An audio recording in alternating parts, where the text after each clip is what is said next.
The sickening realization washed over me like a rogue wave as I ducked behind the nurse's station. My heart pounded in my ears, barely allowing me to process the venomous words slithering out of Vivian Westbrook's mouth. "That little nurse's daughter is hardly an appropriate match for our Alexander," she spat. "Her kind will never fit in with our circles." My stomach twisted into knots as Vivian's husband muttered his agreement. I pictured my beautiful daughter, Eliza, so full of joy and excitement over her engagement to their son, Alex. This was her supposed future family? As the distressed parents continued their hushed tirade, oblivious to my eavesdropping, indignation swelled within me. How dare these snobby elitists look down on my Eliza? She was kind-hearted, whip-smart, and downright perfect for Alex. But to them, our working-class background meant we'd never be good enough. The truth slammed into me with brutal clarity. They were determined to undermine my daughter's happiness. Panic surged through my veins as I pondered my next steps. Confront them? Warn Eliza? My instinct screamed to shield her from this ugliness, but she deserved to know the disdain her in-laws harbored. I barely registered the end of my shift, too consumed by the bitter reality that people I'd trusted were hell-bent on sabotaging my child's future over petty prejudices. As I left the hospital, the usual comforts of my modest townhouse offered little solace. Eliza and Alex would be home in a couple of hours, both glowing with the innocence of new love. Could I shatter that for them? By the time I heard Eliza's key turning the lock, my decision was made. I would observe, gather proof of Vivian's underhanded tactics, and strike when I held the power to protect my daughter without destroying her dreams. The perfect marriage was sacred to Eliza, and I'd ensure she got that, even if I had to drag her in-laws' dark secrets into the light to make it happen. Eliza bounded in, face alight with excitement as she recounted every magical detail of her dress fitting. Alex's warm smile as he gazed at her filled me with both joy and dread. I forced a grin, vowing to myself that no matter what toxic scheme Vivian unleashed, this genuine love would endure. Those Westbrooks had no idea of the fierce loyalty stirring in this protective mother's heart.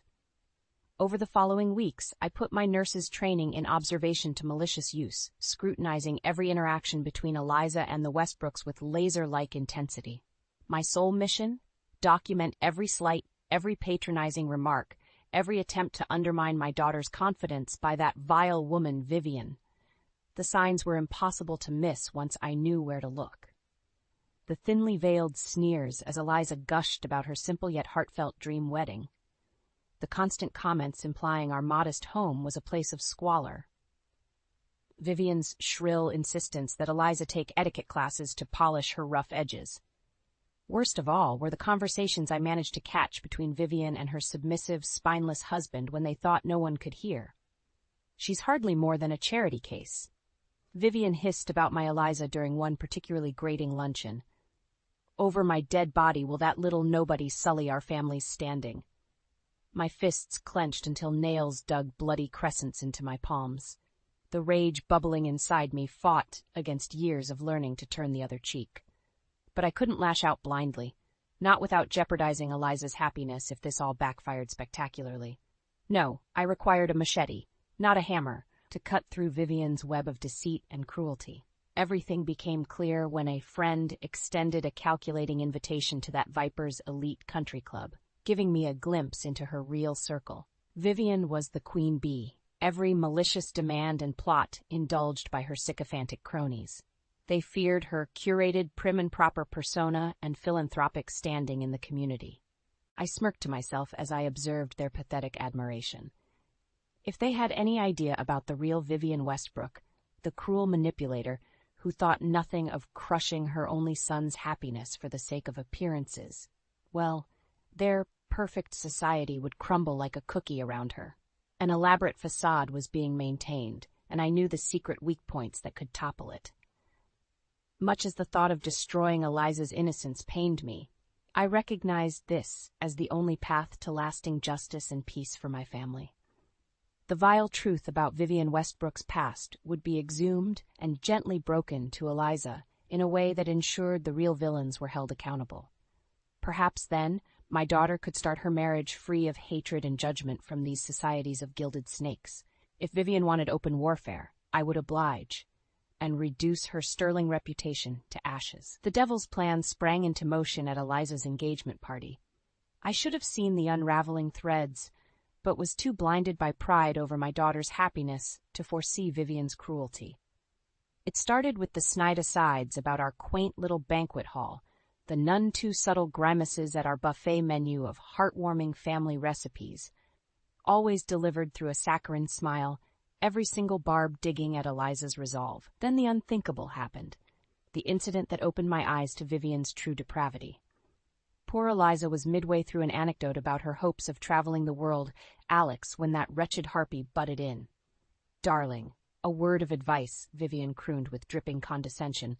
"A gentle wife is better seen than heard. Why don't you allow the menfolk to discuss worldly affairs?" My heart shattered as Eliza's radiant smile withered into a wounded deer's expression. The room froze over, everyone looking anywhere but at my daughter's public shaming. My hands trembled as a righteous inferno of rage ignited within me. Before I could unleash my protective fury, Vivian continued her calculated strikes. "No need to look so startled, Eliza dear. We'll have you shaped into a proper lady soon enough." Guests gasped and murmured, but none dared challenge this pompous tyrant parading as Westbrook family matriarch. This despicable insult to my child went undefended and unchallenged by the wealthy cowards surrounding us, all too worried about their social standing to stand up against Vivian's cruelty. In that moment, I realized with horrifying certainty that this engagement was doomed from the start. Vivian would never allow the low-born Eliza entry into her snobbish circle. My daughter's dreams of a happiness were mere playthings to be tormented and ultimately discarded by these people. I wanted to scream, to demand that Vivian and her accomplices leave at once. But then I saw Eliza, lip quivering as she struggled to maintain her composure amidst the pitying looks from the gathered jackals, and knew I had to play this perfectly. She would get her vengeance. They all would pay for breaking my daughter's spirit. But this situation required a surgical strike, not a hammer. I squeezed Eliza's hand, offering her a subtle nod of reassurance. Vivian's satisfied smirk would soon be wiped from her twisted face permanently. As the festivities resumed around me like a farce, my mind already raced with contingencies, strategies on how to dismantle Vivian's entire life piece by precious piece. I would burn her sterling reputation to the ground, and from those ashes, my Eliza would rise like a phoenix, free from the prejudiced chains this wretched family shackled her with. The days following that disastrous engagement party blurred together. Vivian's malicious taunts and Eliza's crestfallen expression replayed in an endless loop in my mind, fueling a fury that burned hotter with each passing hour. I found myself unable to directly confront my daughter about the incident, terrified that shattering her idealized view of the Westbrooks would inflict deeper wounds. So instead, I hatched a plan, a precise strike to decimate Vivian's carefully curated facade and repulse any further humiliation on Eliza. My first ally was Angela, a friend from the hospital who had witnessed enough of Vivian's entitled antics to despise that wretched woman as much as I did. When I confided in her my observations and intent to take Vivian down by any means necessary, Angela immediately vowed to help gather the arsenal we needed. "That condescending bitch has had this coming for years," she seethed, green eyes flashing with vindication. "I'm in. What's the plan?" I laid out the essentials. Dig up any scrap of skeleton that laid hidden in Vivian's upright closet, unearth every scandal and transgression. Tear away the veil concealing her true nature from the world. Angela's lips curled into a wolfish grin. "Consider it done. That hag won't know what hit her." With my most formidable comrade secured, I turned my sights to recruiting professional aid. I needed a master of extraction, someone who could uncover Vivian's buried secrets with ruthless precision. Someone like Ray Kwan, the most elite private investigator in the city. Kwan raised a skeptical eyebrow when I announced my reason for hiring him in his dingy, smoke-hazed office. "You want me to take down one of the city's most prominent philanthropists and her old money family? For free?" His gruff laughter filled the cramped space. "Lady, that's insane." I leveled him with a stare that would cauterize steel. "Mr. Kwan, how would you like an exclusive Panama Papers levels of exposure? Enough salacious details to bury that whole rotten brood of elite parasites?" His laughter ceased, eyes narrowing calculatingly. I pressed on, unwavering.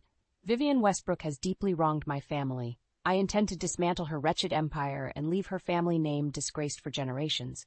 So I'll ask again, are you in, or shall I take my digging elsewhere? The PI's craggy face split into a savage grin, all thoughts of fees or legality clearly banished by the potential glory of such a takedown. You've got my full team ready when you are, Mrs. Carter. Let's burn this bitch's world to the ground. I returned his vicious smile, a steadfast flame of determination igniting in my heart. Excellent. We begin immediately. Vivian's day of reckoning was being forged, her downfall meticulously assembled like a titan's spear.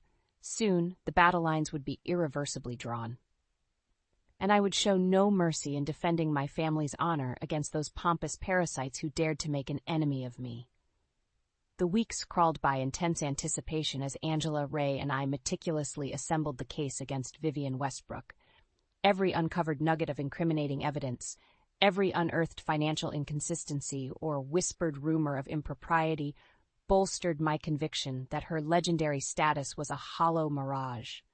We were halfway through compiling our arsenal when fate, or perhaps karmic intervention, provided us with the ultimate escalation. It was a crisp autumn evening when I arrived at the Westbrook's sprawling estate, intent on picking up Eliza for one of our weekly dinner dates. My heart clenched at her dejected countenance lately, the aftershocks of Vivian's engagement party bullying still reverberating. As I approached the door, raised voices echoed from the parlor, Vivian's shrill condescension slicing through the air like a blade.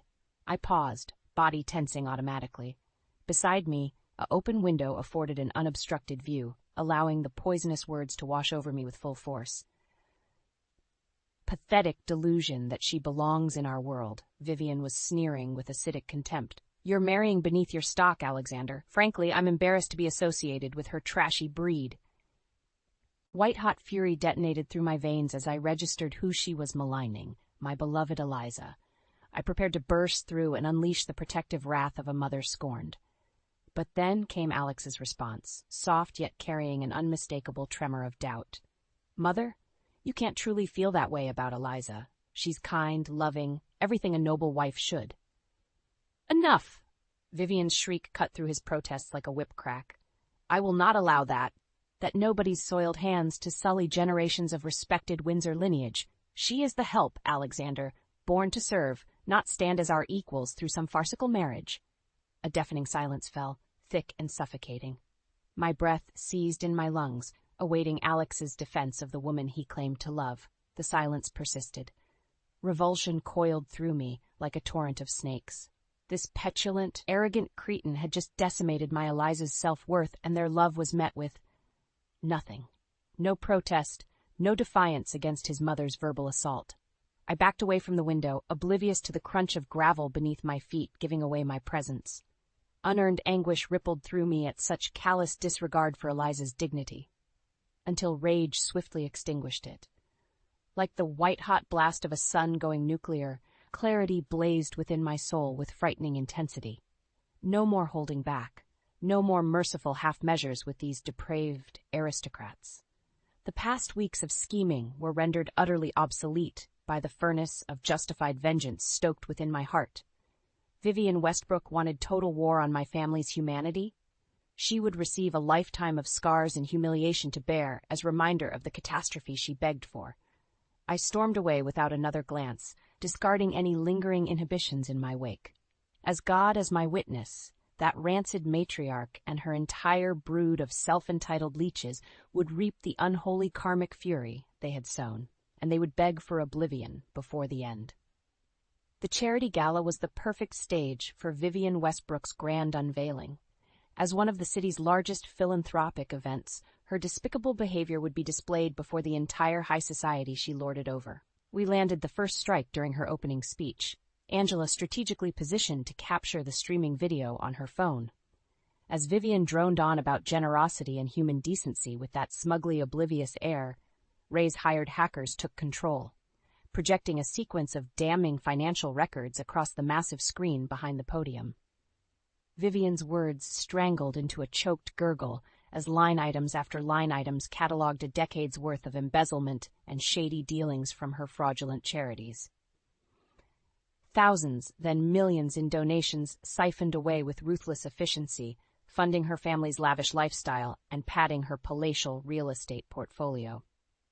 Murmurs of shock and disbelief rippled through the packed auditorium as the truth of Vivian's depravity bombarded them. The esteemed philanthropist's mask withered away, exposing the truly rapacious con artist beneath. Predictably, Vivian quickly regained her senses and scrambled for control, pleas for tech support punctuated by futile stabs at the podium screen controls. Her desperate facade shattered fully when Angela's perfectly timed video sequence took over the visuals. The large screen filled with HD footage of our confrontation outside the Westbrook estate weeks ago, preserving Vivian's hateful sneers and vile insults about my Eliza and our family in unmistakable clarity. I caught the precise moment the blood drained from the matriarch's face as every slur, every vicious condemnation was laid bare before the judging elite masses. Sweet, justified catharsis washed over me at her stunned horror, swiftly burning into righteous outrage as the video culminated in Vivian shrieking about preserving her precious legacy against Eliza's soiled presence. Alex's pitiful, silent acquiescence played out in all its shameful clarity. The gala has descended into chaos, with attendees rushing towards the exits in droves while screaming accusations and furious denials. Vivian's exposed treachery ricocheted across the panicked room in a tidal wave of shock.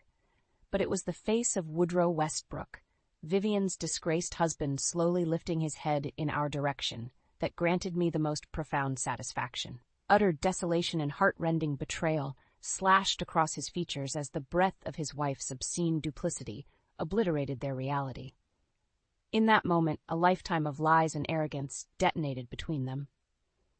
I held that millionaire's gaze steadily, silently promising that this self-inflicted devastation was merely the inception of the upheaval his family's prejudices had unleashed. His stricken expression said it all.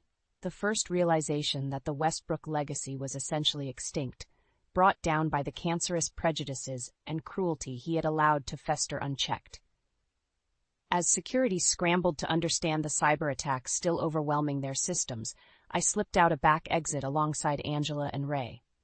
My final glance encompassed the ballroom's grand windows, where Vivian now stood isolated, aged 20 years by the destruction of all she had hoarded and allowed to corrupt her humanity. There would be no retrieving the shards of her disgraced life scattered to the winds. The law and the public court were now left to pick over the remains, interrogating her with relentless scrutiny to purge the final vestiges of my thirst for vengeance. My family's honor had been decisively avenged. Now it was simply a matter of allowing the Westbrooks to drown themselves in the wreckage of the societal cancer they had inflicted upon us. No further action would be required. The downfall would be complete, with even the most ardent supporter ultimately repulsed by the sheer vileness on display. It was over. As the blistering finality of that realization struck me under the clear night sky, my voice echoed Angela and Ray's triumphant laughter with a solitary cry of hard-won freedom, the sound shattering through decades of artificially imposed silence and deference. I, Marianne Carter, was unbroken once more. In the aftermath of the gala exposé, Vivian Westbrook's world crumbled with brutal swiftness. Every sordid revelation of her financial digressions and fraudulent charities metastasized across media outlets like a ravenous cancer. Once the initial shock wavered, corporations and fellow high society patrons raced to distance themselves from the disgraced matriarch of lies, severing sponsorships, donations, even honorary board seats with unprecedented haste. Within a week, the Westbrook Family Foundation folded completely under the weight of escalating criminal investigations and asset seizures. The ignominy detonated through Vivian's social circles with equal velocity, the once fawning sycophants unanimously closing ranks to excise her from their insular cliques. I witnessed this rapid unraveling with perverse satisfaction as I holed up with Eliza, tenderly guiding her through the harsh truths behind the facade she had erected her dreams upon. Though devastated, my daughter's sense of self-worth remained intact, a testament to her resilient spirit. "I can't believe they despise me that deeply, simply for not being born wealthy," she whispered one night, tears streaming down her porcelain cheeks. Alex's silence, it was all a lie, every bit of it. I pulled her close, letting the damn burst of anguish and anger pour forth freely. Only when the sobs subsided did I offer her reality's sole silver lining. Their depravity isn't a stain on you, sweetheart. They're the moral lepers, rotten on the inside despite their wealth and status. You were simply too pure to recognize it. I don't even know who I was engaged to anymore, who any of those people were. We settled into silence, emotionally spent, while the news cycle bombarded us with updates on the Westbrook celestial downfall. The pièce de résistance arrived 2 days later, Woodrow Westbrook initiating divorce proceedings against Vivian, his court filing citing charges of emotional cruelty and psychological abuse over his wife's calculated prejudices. Alex, now equally ostracized for his family's toxicity, arrived on our doorstep the next evening. The broken shell that greeted us hardly resembled the confident, charming man Eliza had adored. His eyes, swollen and bloodshot, pleaded for understanding, for the forgiveness it was far too late to grant. When the words finally emerged, they tumbled out as a tormented confession, voice raspy with shame. I knew, on some level, I always knew my mother's capacity for cruelty, but I thought if I ignored it, played along with her elitist demands. His gaze flickered brokenly to Eliza. I convinced myself that love could overcome her prejudices, that you could change her poisoned perspectives. He ran a trembling hand over his face, barely restraining the deluge of remorse. I was so blinded by the legacy she brainwashed me to uphold, her wealth, her status as paragons of society. I lied to myself to keep that myth alive, even after seeing her true nature aim its hatred directly at you. I'm sorrier than you can ever know for the pain I allowed you to suffer. He collapsed fully then, wails of self-loathing choking out any further pleas as the weight of his moral abdication shattered his spirit. Eliza moved to comfort him, but I stayed her hand with a gentle tug. The scars were too raw, too fresh. Offering absolution now would only cheapen her anguish and his consequences. Better to let the flames of his guilt forge Andrew into a truly better man. As for Vivian, her fall played out across the month like a searing opera of entitlement meets justice. Public humiliations mounted relentlessly, friends disavowing her en masse, prestigious societies closing ranks with ruthless efficiency, outraged citizens revoking her honors and achievements. Law enforcement proved equally unmerciful, with state and federal investigators meticulously untangling her illicit finances down to the last siphoned penny. By June, asset seizures had decimated the bulk of the family's estate, both liquid and residential. To Vivian's infinite mortification, Andrew and his father took great delight in publicly repudiating her through the proceedings, fueling the scouring media coverage. When forced to find modest housing after their mansion's liquidation, the once almighty Vivian Westbrook relocated to a motel on the very outskirts of town. Her infamous reputation preceded the disgraced fundraiser wherever she went, ensuring refusal of service and employment as surely as sun rose. The pariah we had rendered her suffering the humiliations and destitution she so vehemently believed the lower class deserved. I watched her sullen, haggard form shuffling through our humble community with vindicated relish. The bright, conquering flame that had burned in her piercing gaze reduced to embers of deeply interred shame and self-loathing. As the summer bloomed around us, bright and renewed with promise, the Westbrook dynasty expired its dying breaths half a world away from their formerly opulent lifestyles, their false grandeur shattered beyond all repair by the prejudices they virulently embraced and promoted.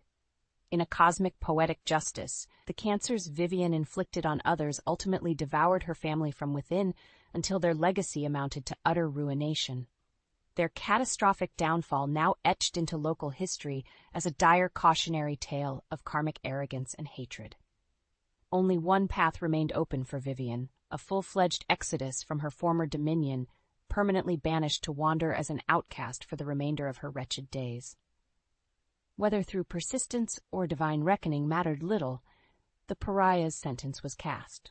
As I watched the moving truck containing Vivian's pitiful remnants finally depart our neighborhood under the golden rays of sunrise, I felt a profound sense of closure envelop me like a warm embrace. The demon was vanquished. My family's dignity remained unbroken. the ultimate victory achieved through sheer determination and refusal to allow malice its unjust reign. Eliza and I stood united on that front stoop, bonded by the same resilient spirit that had overcome persecution through the harshest trials imaginable. And as the first morning birds began their gentle chorus around us, I silently renewed the vow that had carried us through these tribulations with integrity intact. Never again would this family cower or experience shame over our humble means. Never again would we suffer the arrogance and cruelty of those who foolishly viewed us as beneath them simply for lacking material excess.